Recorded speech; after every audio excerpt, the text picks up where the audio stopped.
Supreme court के फैसले से पार्लिमानी बालादस्ती और अदलिया की आजादी का तस्वुर पूरी तरह उजागर हो चुका है। सुप्रीम कोर्ट ने पार्लिमान के हक कानून साजी को तस्लीम करते हुए इस हकीकत को आश्कार कर दिया कि पार्लिमान को सुप्रीम कोर्ट से मुतालिक कानून साजी का इख्तियार हासिल है और इससे अदलिया की आजादी मुतासिर नहीं हुई। सुप्रीम कोर्ट ने गो के चीफ जस्टिस ऑफ पाकिस्तान के इख्तियारात को रेगुलेट करने के लिए पार्लिमान की जानिब से की गई कानून साजी को कसरत राय से आइन और कानून के मुताबिक करार दिया। ताहम supreme court practice and procedure act के तहत माजी में अदालत उस्मा की जानिब से सुमोटो केसेस और आर्टिकल 184(4) के दिए गए फैसलों के खिलाफ अपील माजी से करने का हक कसरत राय से गैर कानूनी करार दे दिया है। इसके साथ ही मीडिया, सोशल मीडिया और सियासी हलकों में ये बहस चल रही है कि इस शिक को कलअदम करार देने की वजह से साबिक वजीर आजम नवाज शरीफ, जहांगीर तरीन और दीगर सियासी शख्सियात अदालतों से ताहयात नाअहली के फैसले के खिलाफ अपील दायर नहीं कर सकेंगे और उनको रिलीफ नहीं मिलेगा। चूंकि साबिक वजीर आजम नवाज शरीफ लंदन से बरास्ता सऊदी अरब पाकिस्तान रवाना हो चुके हैं, इसलिए उनका केस खुसूसन ज़ेर बहस है। ताहम कानूनी माहिरीन के मुताबिक अगरचे इलेक्शन एक्ट में तरमीम करके नाअहली की मुद्दत 5 साल मुकर्रर की जा चुकी है, इसलिए नवाज शरीफ या जहांगीर तरीन पर इलेक्शन लड़ने की कोई पाबंदी नहीं। और दूसरा ये कि नवाज शरीफ को अगरचे सुप्रीम कोर्ट के फैसले के बाद अपील का हक तो हासिल नहीं हो, ताहम रिव्यू का हक इन्हें अब भी हासिल है और वो पानामा केस का रिव्यू फाइल करके भी अपनी ताहयात नाअहली ख़त्म करने की इस्तदा कर सकते हैं।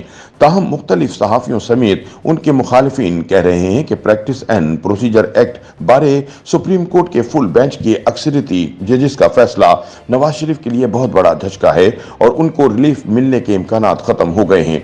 सीनियर सहाफ़ी मोहम्मद मालिक ने ट्विटर पर लिखा कि सुप्रीम कोर्ट का फैसला नवाज शरीफ की वापसी के मंसूबे के लिए बहुत बड़ा धचका है। उनके मुस्तकबिल के हवाले से मजीद कानूनी सवालात पैदा हो गए हैं जो कि पहले ख्याल किया जाता था कि इनकी वापसी के बाद आसानी से हल हो जाएंगे।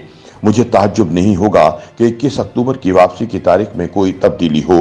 ताहम सवाल पैदा होता है कि सुप्रीम कोर्ट के इस फैसले का नवाज शरीफ से क्या ताल्लुक है, चूंकि इस कानून की एक शिक के तहत सुमोटो और सुप्रीम कोर्ट के बुनियादी इख्तियारात समात के तहत फैसले किए गए केसेस में अपील का हक दिया गया था और इस हक का इतलाक माजी में किए गए तमाम फैसलों पर होना था। चूंकि नवाज शरीफ की नाअहली का फैसला आर्टिकल 184(3) के तहत केस में किया गया था, इसलिए इस केस में नवाज शरीफ को इस फैसले के खिलाफ अपील का हक मिलना था। अब सुप्रीम कोर्ट ने माजी से अपील का हक देने की शिक को गैर कानूनी करार दे दिया है, इसलिए अब नवाज शरीफ अपनी नाअहली के खिलाफ अपील दायर नहीं कर सकेंगे। नवाज शरीफ की नाअहली सादिक और अमीन न होने पर आर्टिकल 63(1)(f) के तहत हुई थी। मज़कूरा आर्टिकल में नाअहली की मुद्दत का कोई जिक्र नहीं है। बाद में सुप्रीम कोर्ट ने एक केस में आईनी तशरीह के जरिए इस आर्टिकल के तहत नाअहली को ताहयात करार दिया था। गो के नवाज शरीफ, जहांगीर तरीन और दीगर सियासतदान इस आर्टिकल के तहत नाअहल हुए थे और सुप्रीम कोर्ट की तशरीह की रोशनी में इनकी नाअहली ताहयात करार पाई थी।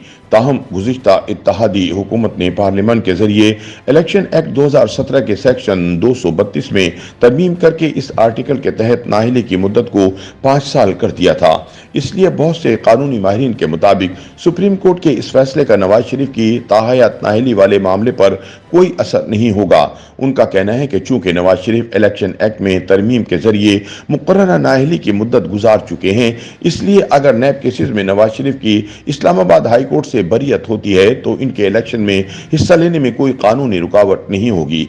आईनी अमूर के माहिर और पिलडाट के सदर अहमद बिलाल महबूब का कहना है कि इलेक्शन एक्ट में इस तरमीम और इसके नतीजे में नाअहली की मुद्दत के तयन के हवाले से कानूनी माहिरीन में इख्तिलाफ है।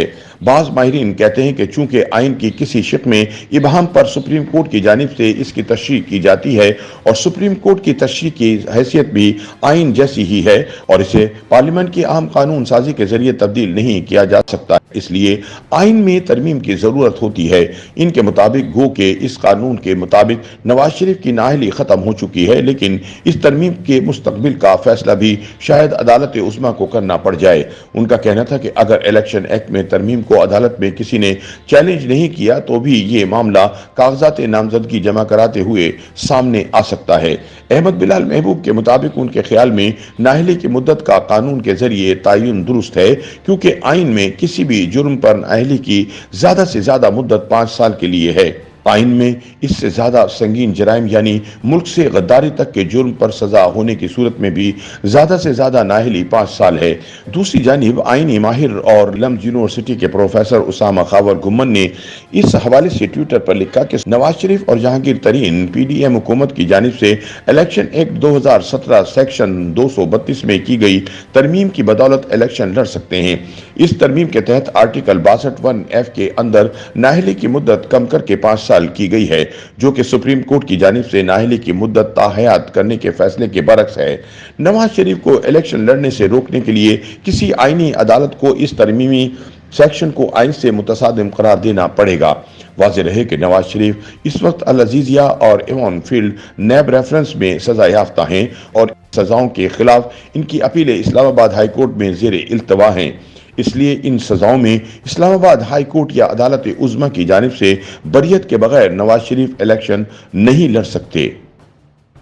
YouTube पर गूगली न्यूज देखने के लिए youtube.com की सर्च बार में गूगली न्यूज टीवी टाइप करें। गूगली न्यूज के पेज पर सुर्ख रंग के सब्सक्रिप्शन वाले बटन पर क्लिक करना ना भूलिए। YouTube पेज पर अपलोड होने वाली वीडियो से बाखबर रहने के लिए बेल आइकन पर क्लिक कीजिए। आपको हर नई वीडियो के बारे में नोटिफिकेशन मौसूल हो जाएगा।